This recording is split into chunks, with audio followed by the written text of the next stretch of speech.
I grew up in a family of social scientists, but I was the weird child who drew. From making sketches of the models in my mom's Sears catalog, to a bedroom so full of my craft projects that it was like my own personal art gallery, I lived to make.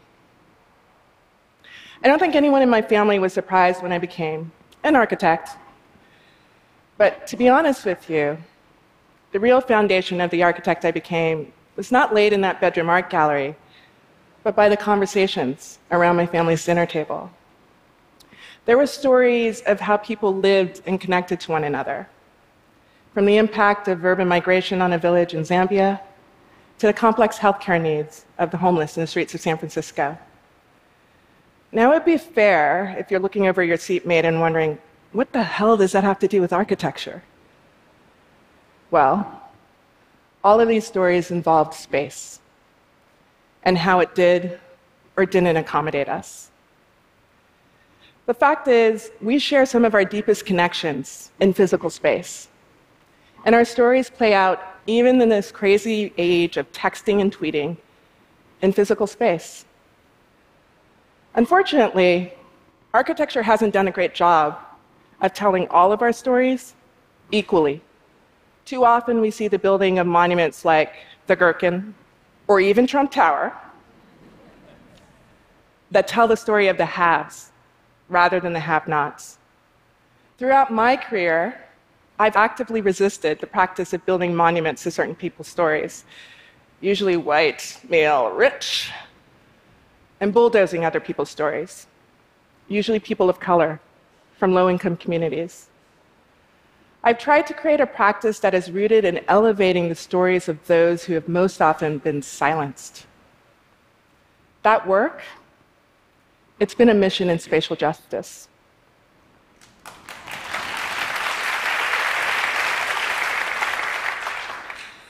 Now, spatial justice means that we understand that justice has a geography, and that the equitable distribution of resources, services, and access is a basic human right. So what does spatial justice look like? Well, I'd like to share a story with you. For years, I've been working in the historically African-American neighborhood of Bayview Hunters Point in San Francisco on a plot of land that once held a power plant. Back in the 90s, a community group led by mothers who lived in the public housing on the hill above the plant fought for its closure. They won. The utility company finally tore it down, cleaned the soil, and capped most of the site with asphalt so that the clean soil wouldn't blow away. Sounds like a success story, right? Well, not so fast. You see, because of various issues like land entitlements, lease agreements, etc., the land actually couldn't be redeveloped for at least 5 to 10 years. What that meant is that this community that had been living near a power plant for decades now had 30 acres of asphalt in their backyard. To put that in context for you, 30 acres is equal to about 30 football fields. Now, the utility company didn't want to be the bad guy here. Recognizing that they owed the community, they actually put out a call for designers to propose temporary uses for this site, hoping to turn it into a community benefit rather than blight. I'm part of the diverse team of designers that responded to that call. And for the last 4 years, we've been collaborating with those mothers and other residents, as well as local organizations and the utility company. We've been experimenting with all types of events to try and address issues of spatial justice. Everything from job training workshops, to an annual circus, to even a beautiful new shoreline trail. In the 4 years that we've been operational, over 12,000 people have come and done something on this site that we hope has transformed their relationship to it.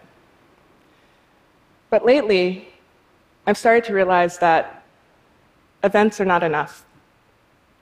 A few months ago, there was a community meeting in this neighborhood. The utility company was finally ready to talk concretely about long-term redevelopment. That meeting was kind of a disaster. There was a lot of yelling and anger. People asked things like, if you're going to sell it to a developer, wouldn't they just build luxury condos like everyone else? And where's the city been? Why aren't there more jobs and resources in this neighborhood? It was not that our events had failed to bring joy, but in spite of that, there was still pain here. Pain from a history of environmental injustice that left many industrial uses in this neighborhood, leaving residents living near toxic waste and literally shit. There's pain from the fact that this zip code still has one of the lowest per capita income, highest unemployment, and highest incarceration rates in a city in which tech giants like Twitter, Airbnb, and Uber call home. And those tech companies, they've actually helped to trigger a gentrification push that is rapidly redefining this neighborhood, both in terms of identity and population.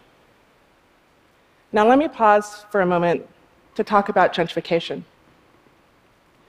I suspect for a lot of us, it's kind of like a dirty word. It's become synonymous with the displacement of poor residents from their neighborhood by wealthier newcomers. If you've ever been displaced, then you know the agony of losing a place that held your story. And if you haven't experienced this, then I'm going to ask you to try and imagine your way into it right now.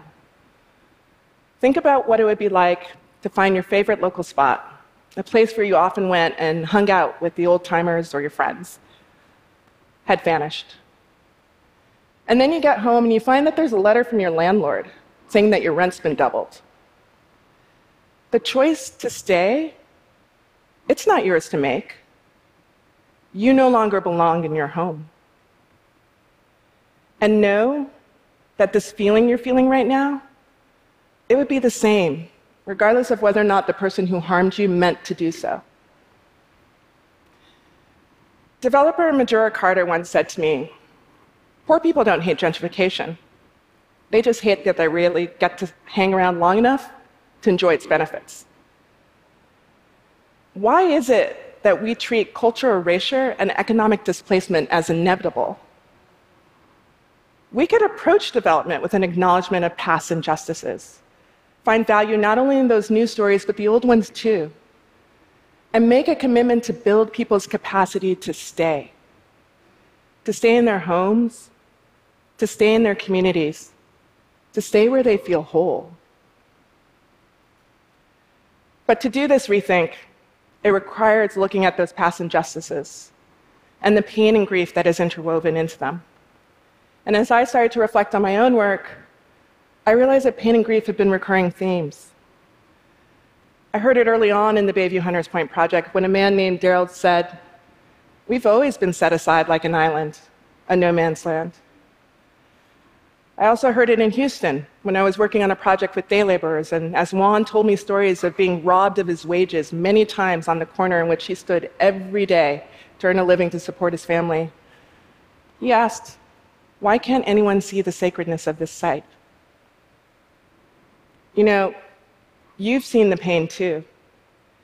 From campaigns around statue removals in Charlottesville and New Orleans, to towns that have lost their industrial lifeblood and now dying, like Lorain, Ohio, and Bolton, England. We often rush to remake these places, thinking that we can ease their pain. But in our boundless desire to do good, to get past all of our mistakes, to build places that hold possibility, we often maintain a blissful ignorance of a landscape filled with a very long trail of broken promises and squelched dreams. We are building on top of brokenness.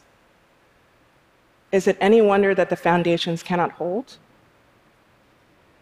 Holding space for pain and grief was never part of my job description as an architect. After all, it's not expedient, focused on beauty, and hell, even requested by my clients. But I've seen what happens when there's space for pain. It can be transformational. Returning to our story, when we first started working in the neighborhood, one of the first things we did was go out and interview the activists who had led the fight to close the plant.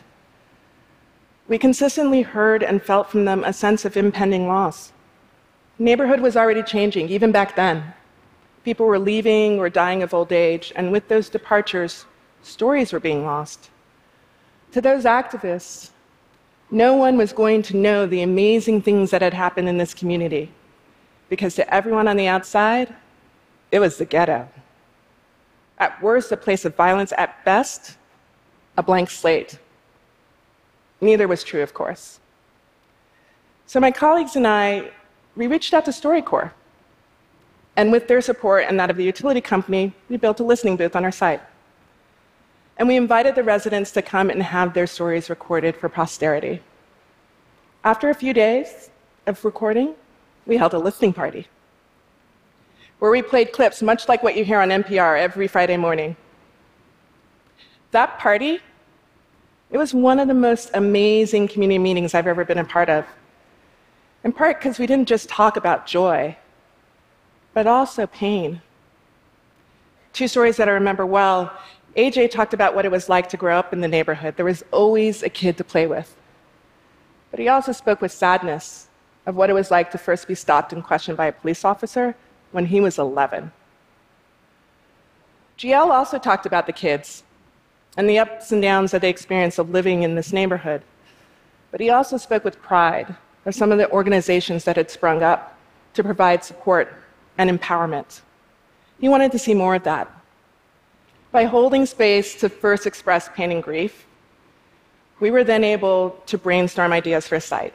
Amazing ideas that then became the seeds of what we did over the next 4 years.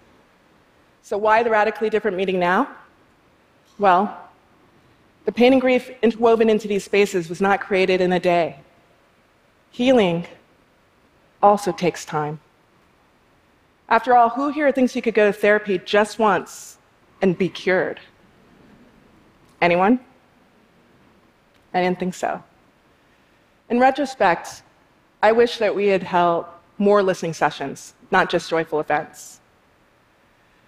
My work's taken me all over the world, and I have yet to set foot in a place where pain didn't exist and the potential for healing was absent.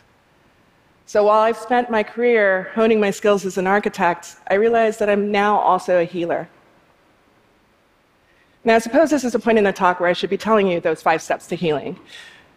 But I don't have the solution yet, just a path. That being said, there are a few things I have learned along the way. First, we cannot create cities for everyone unless we're first willing to listen to everyone. Not just about what they hope to see built in the future, but also about what has been lost or unfulfilled. Second, healing is not just for those people.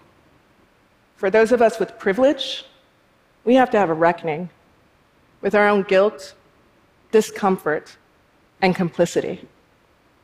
As nonprofit leader Anne Marks once observed, hurt people hurt people. Healed people heal people. And third, healing is not about the erasure of pain.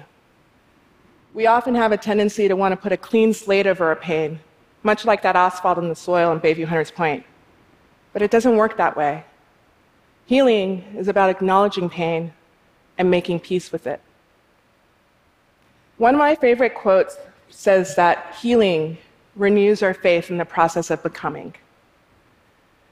I stand here before you as an architect healer because I'm ready to see what I can become, what my community and those that I work with can become, and what this country and, frankly, this world can become.